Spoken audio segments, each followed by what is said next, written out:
Thank you, Chair. I may be using my entire 6 minutes, and I'd like to thank all the witnesses for being here today. Thank you, Minister, for making the time for these important questions on behalf of the public. Minister, I just want to talk a bit about the thresholds that your government has made the case have been met to invoke this extraordinary power in the Emergencies Act. As you know, the threshold would include a threat to the security of Canada, which includes things like espionage, sabotage, and specifically the support of a threat or the use of serious violence. And that's very much in line with much of your opening remarks, which I'll just quote you. You did say it in French, but the English version would have said, it was an absolute necessity that we enacted the emergency measures needed to keep Canadians safe. The invocation of the Emergencies Act sent a clear message to those who decide to participate or support in these illegal protests, including impacting the safety of the public. You also said we will not yield our responsibilities to Canadians. We must inspire their confidence that their safety is protected. Minister, do you believe that our safety was in jeopardy with the protests in Ottawa? Well, certainly the size, scope, and scale of the illegal blockades at a number of borders and ports of entry, as well as the illegal occupation in Ottawa, met the threshold under the Emergencies Act. That advice and that decision to invoke it was informed by nonpartisan professionals, including the commissioner who's on with us today, as well as other branches of law enforcement. So yes, Ms. Dancho, we believe the threshold was met under the Emergencies Act. So you believe that there was a serious threat of violence to the national security of Canada. On February 17th, you also said this is a serious situation. We must resist the temptation to dismiss these as isolated incidents. You went on to say the core of the movement is of anger, animosity, and violence. And you're referring to if protesters would like to come to Ottawa, you were saying to them, you may be tying yourself to dangerous criminal activity. You also of course, have insinuated that several of the individuals, or you said, and I quote, several of the individuals at Coots have strong ties to a far-right extreme organization with leaders who are in Ottawa. So you're again saying these strong ties. So again, do you believe that there was a threat to public safety in Ottawa? Well, to be clear, Ms. Dancho, those aren't just my insinuations. Hundreds of charges and arrests have been carried out by law enforcement throughout the course of the illegal blockades, not only in Ottawa, but as well as in Alberta and British Columbia. And I would point out, Ms. Dancho, that those charges are very severe, including conspiracy to commit murder, which carries with it a life sentence. So they're not merely the insinuations of me or the government. There have, in fact, been a number of very serious and grave criminal investigations which have been carried out and are ongoing. Right. Specifically, though, you're making the argument that the threshold to national security, it's a threat to public safety. You tied those extremists at Coots to the protests in Ottawa. So do you have evidence that there was the threat in Ottawa that you saw at Coots? Well, again, just to clarify, those comments related to a number of public reports which had been issued at the time, tracking the movements of some in Ottawa to other border points, including in Alberta. But I would just point out that from the very outset of the illegal blockade, that a number of organizers and so-called leaders of the purported Freedom Convoy had made a number of profoundly concerning and extremist statements calling for the overthrow of the government through violence if necessary. Some of the leaders have been quoted as saying, again, very publicly, that if necessary, through the use of bullets and other similar force. So those are all very reported and documented and cataloged in the public domain, Ms. Dancho. So you believe that there was a serious national security threat to public safety. I know the Prime Minister was also said when he was invoking the act that first day, he said, quote, this is about keeping Canadians safe. We will not allow illegal and dangerous activities to continue. So from your remarks and from the Prime Minister's remarks, you believe the threshold for invoking the act for the purpose of that you believe that there was a national security threat to public safety. So I mean, Minister, I walked to West Block for 2 weeks past these protests. If there was such a threat to public safety, how could you have allowed members of Parliament to walk by that protest every day?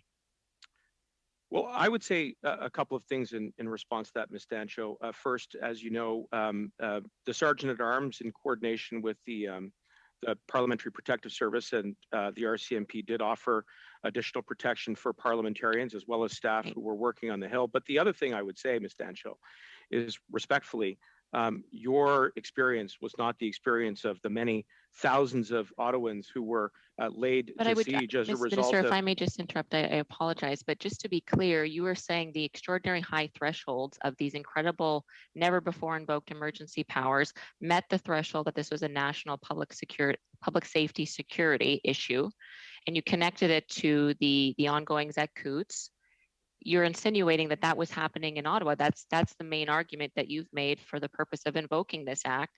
And yet I walked every single day for 2 weeks past these protests. So you can imagine the anxiety that that causes to parliamentarians, to Ottawa staff. We can go on, but yet there was like, I just don't understand how you could be saying on one hand, there's all these strong ties and this is a national emergency for public safety. And I walked every day by these protests. It just doesn't really add up at all. Minister, sorry, just 10 seconds, Minister. Well, I would say first, it's not an insuination. We got the advice from our law enforcement that we'd met the threshold. And secondly, Ms. I just can't believe you put us in danger in that way, respectfully, Ms. Dancho, like, there were Ottawans who were subjected to intimidation, harassment, threats of rape. I mean, and those were all supported by. So how could we have possibly been allowed to walk by that every day? Sorry, the time has elapsed on this chunk. So I did want to follow up on our line of questioning earlier. Again, I was asking for evidence of a serious national security threat to public safety, as your government arguing that transpired, and therefore the threshold was met to invoke these extraordinary powers that have never been invoked before. And then you mentioned that there were threats of rape and that certain organizers talked about using bullets. So is that your evidence that there was a serious national public threat to security for Canadians? Well, Ms. Dancho, that's just the tip of the iceberg. You had blockades across the country. There were hundreds of charges laid as a result of the blockades. There were hundreds of charges and arrests carried out. I apologize for interrupting, but from the illegal occupation.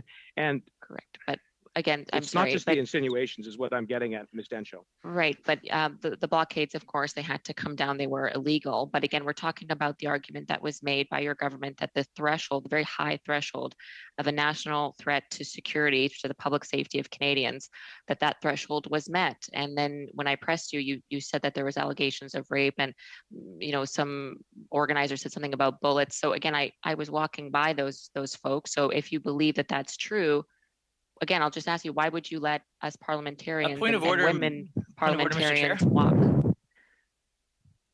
Point of order coming from, I can't see a hand up. Mr. Nur Mohammed. Mr. Nur Mohammed, go ahead. Point of order, Mr. Chair. Understanding order 11. I mean, this is a repetitive questioning. We've already had this question asked. We have the minister for a limited amount of time, so I'm wondering if we might be able to move on to non-repetitive questions. Point of order, Mr. Chair. Dane, if I could just respond to that. Thanks. Go ahead, Ms. Dancho. Mr. Chair, I think that the Minister of Public Safety of Canada, who's formerly a Crown prosecutor, is able to handle my line of questioning just fine. He does not need the assistance of Liberal members from this committee. Am I correct, Mr. Mendicino? I'm happy to take your questions, Ms. Dancho. Thank you, Mr. Mendicino. If you'll allow me, Mr. Chair, I'll continue. I'm at 1 minute and 26 seconds. Again, so I'll just put it to you, because I am genuinely concerned about this. I mean, women on this panel right now walked by that protest every day, and you're saying that there was a serious threat to public safety. So again, can you confirm that there was a serious threat to our public safety walking by that Ottawa protest every day, and thereby met the threshold for invoking this act? Well, Ms. Dancho, at the risk of generalizing, I would say for every one example of a safe passage, there are probably thousands who did not feel any public safety. And far from me simply insinuating that there was a lack of public safety and order, one only has to take a look at the extensive criminal enforcement operations that led to serious charges. And yes, Ms. Dancho, although I say it regretfully, there were individuals who were intimidated, harassed. There were expressions of hate. There were apartment buildings that were chained. There were efforts to set buildings on fire. The individuals who lived in Ottawa were terrorized. The individuals who were trying to go to work in Windsor and elsewhere in southwestern Ontario could not because of the illegal blockades. And all of these events tied together constituted a national emergency. And when we arrived at that, we gave law enforcement the tools that they need to get the job done. And I'm very happy to say, Ms. Dancho, they did it with the least amount of force in a very professional manner. And as a result, now the situation is far better. Right, I appreciate that. But again, my line of questioning is that you've said that there was a serious threat to public safety, and therefore the threshold for invoking this act was met. And again, in all the things you just listed. So, but if that's the case, then why would you permit members of parliament, their staff, and journalists to walk by this protest that was so threatening and so dangerous and so violent, by your own words today? Why would you allow us to even get close to that protest if it was such a threat to public national safety and security? That really doesn't make sense to me why you would do that. It's a fair question, Ms. Dancho. I would simply say we offered additional protection to MPs. And as for journalists, trust me, I reached out to some of them and urged them to be very careful, but they probably wouldn't have listened to me anyways, because they were concerned about reporting about the facts, Ms. Dancho. And it is regrettable that a number of individuals within your party, the Conservative Party, seem to want to gloss over the facts, but this is to our detriment collectively. And I would just hope that on sober reflection, that you would see that as a result of the steps that we took, that we've restored public safety in order, because that was what we had to do. I appreciate that, Mr. Mendicino, but in response, I would hope that you would have some serious, sober reflection that if the claims you're making are true, that if national security and public safety was in jeopardy, threats of rape in Ottawa, bullets, all these other things that you said, if that's the case, I hope that you have serious, sober reflection about the fact that you allowed members of parliament, journalists, and staff to walk amongst the protest for 3 weeks. I think that requires serious, sober reflection if that is in fact the case.